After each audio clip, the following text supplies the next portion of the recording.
Piercing mistakes. Whose fault is it? Coming up next on Body Piercing Basics, episode number 157.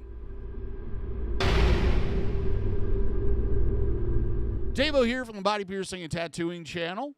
For those who don't know who I am, I'm a professional piercer, have been since 1994. I own and operate the Axiom Body Piercing Studio, located right here in Des Moines, Iowa, inside Skin Kitchen Tattoo. Just a wee bit of a disclaimer on this.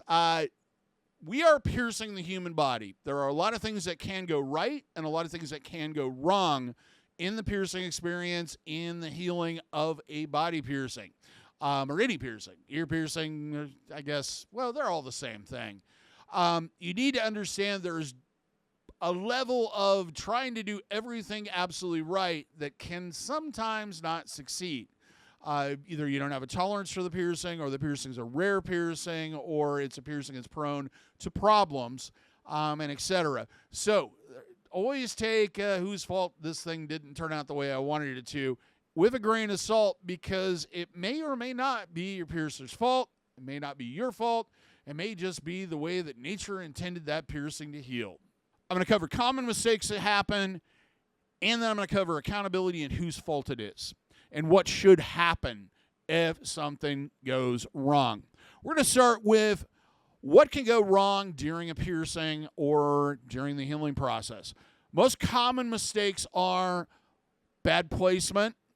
This is caused by the piercer not reading the anatomy correctly or not having enough experience to know where that piercing works best and placing it in the wrong spot, either too deep into the tissue, too shallow into the tissue, or what have you. And that can lead to all kinds of problems, from bumps to rejection to migration. And this one kind of covers the same thing. It's knowing anatomy and how to read it. This is something that just comes with experience. And it's why you want to find somebody that has a lot of experience with that particular piercing. You don't really understand how different everyone's anatomy is until you've done piercing or something body related. There is such a vast just parade of different types of anatomy. A good example is even an earlobe. Everyone's ears are shaped differently, and they are different from one side to the other. So if you do 1,000 earlobe piercings, you have about 20 or 2,000 different anatomies that you need to read and find the correct placement on. Bad angle. This one is pretty much the piercer's fault. The reason why angle is so important is having it at a slanted angle or an angle that isn't correct is going to make the piercing longer, meaning longer healing time, and it's also going to create pressure points on each side, which could lead to agitation bumps. And what I'm talking about is if we're piercing tissue like this, it should be done at a 90-degree angle. When it's done like this, you're going to probably have problems. And it is a common mistake. They are not paying attention to what they're doing. They're not kind of eyeballing it and getting that at that 90-degree angle. Next one is improper jewelry. Now, this could be the style of the jewelry. This could be the size of the jewelry. This could be the material the jewelry is made out of. Probably the more common problems with this and some of the things associated with it is piercing with curved or circular jewelry when a straight post is a much better option. Good example of that would be nostril piercings. We've known for some time that stud-style jewelry heals faster with less problems. Yet, we still have people out there piercing with rings. Generally, it involves a little bit of explaining to your client, but I've turned clients away because they wanted a ring. They didn't want anything else but a ring, even though I sat there and told them all the reasons why a ring isn't a good idea. For some people, that's a real temptation to pierce with jewelry that's the wrong style, and that is going to cause problems. The other thing is trying to limit their stock and save some money by not stocking the large variety of posts, sizes, etc. needed, and just basically being lazy or not really caring or having not up-to-date information about jewelry.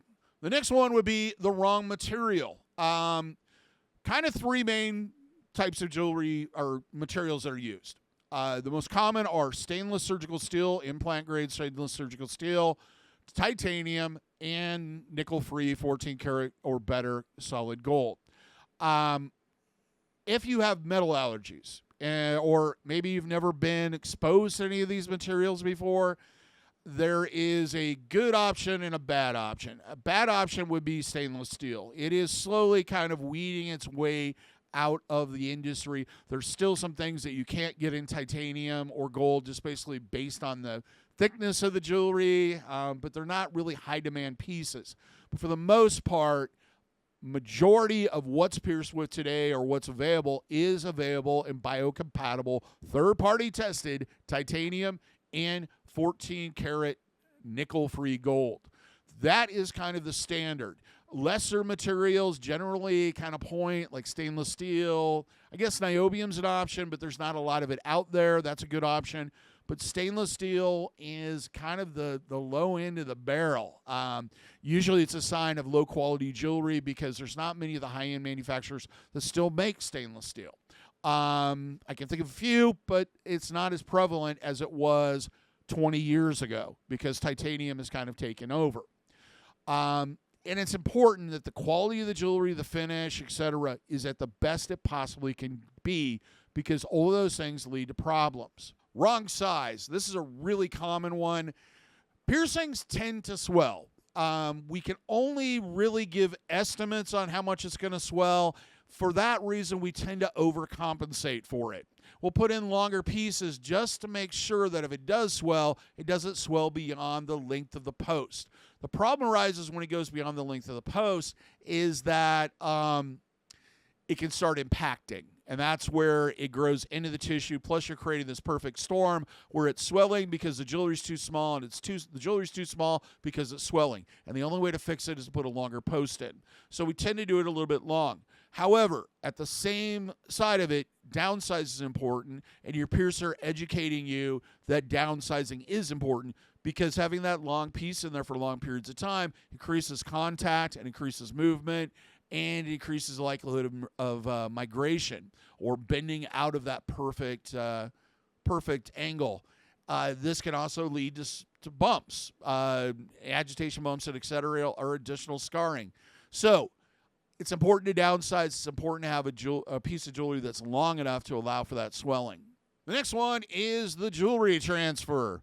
If they are not skilled or using the proper techniques, modern techniques, with piercing, using guide pins, and etc., there's a possibility of the jewelry and the needle separating as they insert the jewelry.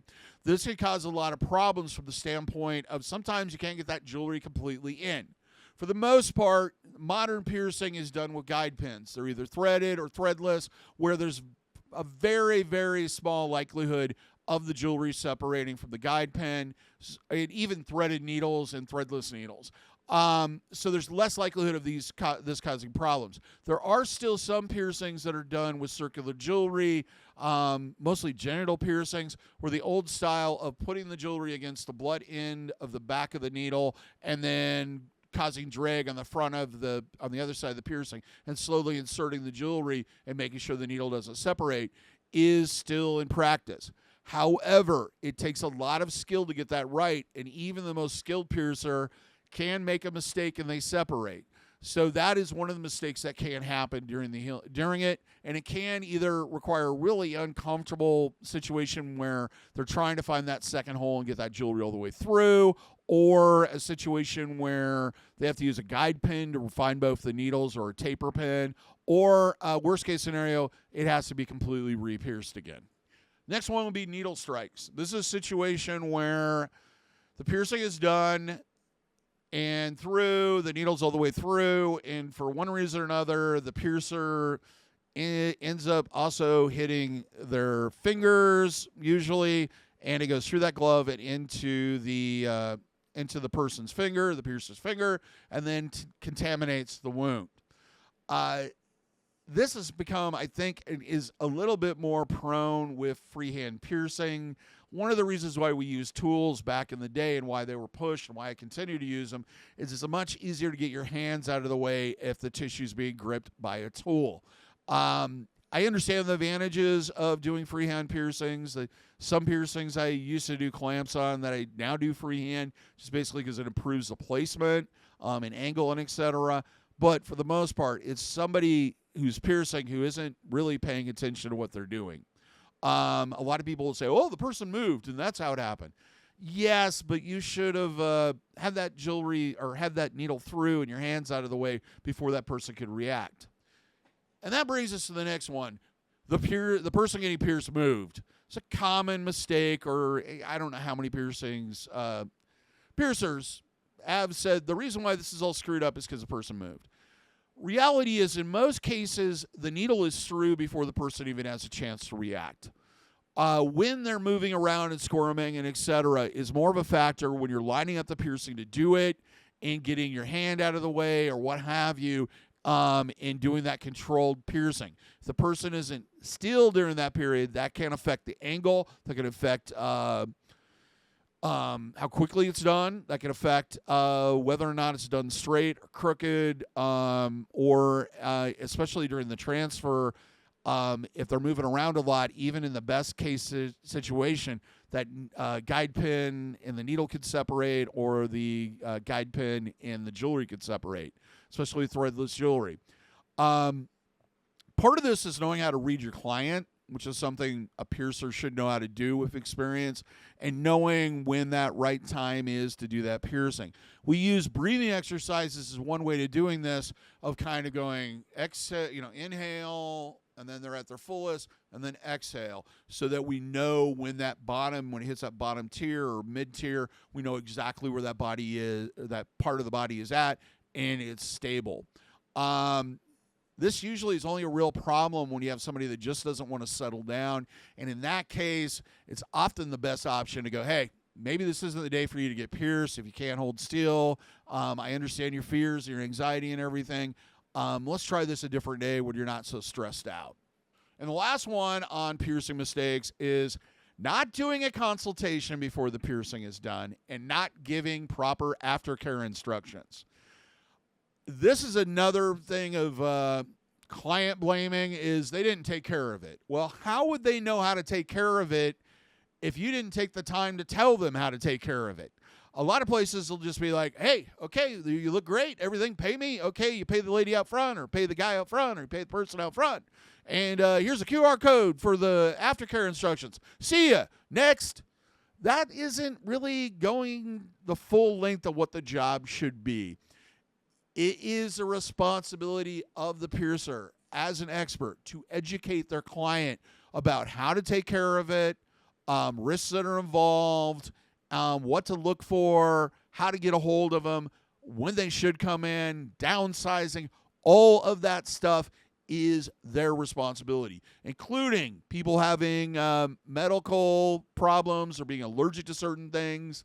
It's their responsibility to ask those questions, at least by making them fill out a waiver. But for the most part, it's the responsibility to spend about a half an hour or more with some client and explain how to take care of it and answer all their questions.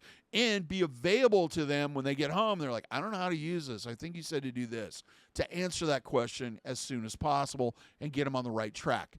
It isn't their fault that you didn't bother to tell them things like, don't swim right after getting a piercing, or this is going to take this kind of a commitment, or you can't remove the jewelry 2 months from now and be able to get it back in.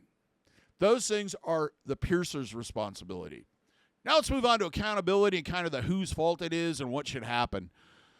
First and foremost, anything that happens during a piercing, if I don't educate somebody about the risks, or I don't bring them up when they're doing a piercing that's a little bit more risky than others, or prone to one problem or another, or don't take the time to go through the aftercare to tell them how to properly take care of it, that is my fault. It is my responsibility to do those things. If something happens during the piercing, it is my fault because I'm the one that's in control of the situation. If I'm not in control of the situation, then I should step away and go, hey, this isn't working. You need to maybe pick a different day or what have you. Today's not the day for you to get pierced, and step away from it. It isn't just to go through it when I know the results are going to be bad. Now let's talk about something that happens during the piercing procedure. What should happen? The first thing is, if something happens during that, in my opinion, it is the piercer's fault. because no matter how bad you were acting, they still continue to do it, or they made a mistake. And we are human, and that does happen. Not often, but does happen. The first thing they should say is, I'm sorry. That shouldn't have happened. That's my fault. Take accountability for it, regardless of what happened, and then go, hey, here's how we're going to solve this problem. I'm sorry, but here's how we're going to fix it. And that would be either offering to refund the person any monies they've paid so far, or re-pierce for free at a later date. One of the things is in most cases, it's not best to immediately, especially if the angle's totally off, to go right back right away and go ahead and pierce it. Usually the inflammation, the swelling has already happened, and re-piercing immediately can result in maybe a bad placement. It's best to wait until the wound has healed and then re-pierce at that time. Now, what about jewelry, rejection, migration, and bumps? If the jewelry is the incorrect size, like it's a situation where, or inappropriate for that particular piercing, let's say it's a situation we did an upper ear cartilage on you, and let's say about 2.5 weeks in it, it started exceeding, the swelling started exceeding, for whatever reason, beyond the length of that. I should replace that jewelry for free. I should not charge to change you because I underestimated how long of a post you need for that particular piercing. It is a guessing game. We and we tend to try to overcompensate for swelling, but sometimes things just react the way they are. One of the questions I'll usually ask is, are you prone to swelling? Especially if somebody has a number of piercings. It's like, hey, did that swell really well, or did you see it for a long time? What was your experience with that? To kind of gauge how long we're going to need just to be on the safe side. Now, if the piercing is rejected or migrated, first and foremost, you can't say because you didn't, when you went through the consultation, you didn't inform them that it was prone to rejection or migration. Then you can't say, hey, sorry, that's just what that piercing does. You need to educate your clients better, and if it rejected or migrated, re-pierce for free once that tissue, if you can, once that tissue is healed over well enough to re-pierce, which might take 2-3 months in most cases. You shouldn't blame the client for that. That's your fault. You didn't tell them. You didn't allow them the ability to make an educated decision that they didn't want a piercing that was going to fail, possibly. With bumps, that's an entirely different thing. If the reason for the bump is a bad angle on the piercing, or the piercing's too deep, or what have you, if that is definitely causing the problem, then it should be the piercer re-pierces for free once that tissue's gotten back to somewhat normal. They shouldn't recharge you if that's the case. Bumps sometimes happen because of improper aftercare. Sometimes they happen because of lots of abuse. Sometimes they happen for God knows why, you're just prone to it. And then other times, it's because that angle is bad. If it's the piercer's fault and the reason why it's doing what it is, then poor placement, what have you, they should re-pierce for free. Here's some things that are outside of the piercer's control. The first one being the jewelry being lost because the client refused to check the balls on a regular basis. I always inform my clients, especially with threaded jewelry, only with threaded jewelry, to check the tightness of the ball weekly. If it falls off in the first week and a half, that's probably my fault. I'm happy to replace it or re-pierce if the piercing is lost. But for the most part, I'm going to charge you. If it's 2 months and you've lost the ball, I'm going to charge you. It's your responsibility to maintain that piercing, and part of that is checking the tightness of the ball. Now, once again, your client your piercer should have informed you of that. The next one is if the client changes the jewelry themselves while the piercing is healing. I don't know how many times over the years I've had somebody come in and say, well, I tried to put a piece of jewelry in and it won't go back in. You're going to redo it for free, right? I'm like, no. I told you to leave that jewelry in for at least this period of time. I also told you that it's probably best if you leave something continuously in it for this long. I'm not going to re-pierce it because you saw some some new piece of jewelry you liked and decided to change it after only healing it for a month and couldn't get the jewelry back in, or caused a lot of damage to the piercing, and now you're starting the healing process all over again.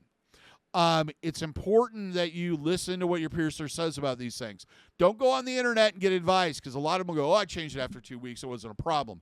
It may not have been a problem for them, or they might be not telling the whole story there of what happened afterwards, but it may be a problem for you. You don't have the proper tools to change it without risk, and probably that piece of jewelry you bought at the mall that looked fantastic because it has 40 feet of logging chain coming off of it, isn't the best option to put in your navel that is only a month old.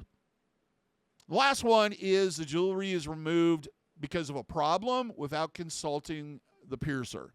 If you're going to remove a jewelry, let's say it bumps, and you just decide after looking on the internet that the piercing is unsalvageable and you're just going to remove the jewelry. If you inform me of that, or you come in and we do a consultation and I flat out tell you to do it, I'm going to re-pierce for free.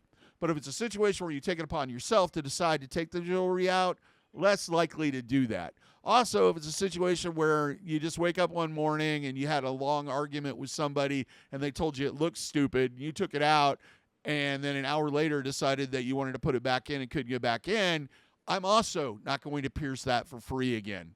Or if you're not happy with the placement, you need to consult your piercer and understand what their policies are on it. Well, that's it. Now, I'm sure I could go further on this, but I think this one's long enough, don't you? If you've had experience with either mistakes being made during the piercing, I want to hear from both sides, piercers and clients. How was it resolved? What was your experience like? And what is your what experiences would you like to share with the group? Because it might help somebody else. Till next time, here's hoping all your piercings heal with ease and without a single issue. And if you're in the Des Moines, Iowa area, I hope to see you for your body piercing needs in the future. Have a good day, everybody. Thank you for watching. And check out one of these other videos.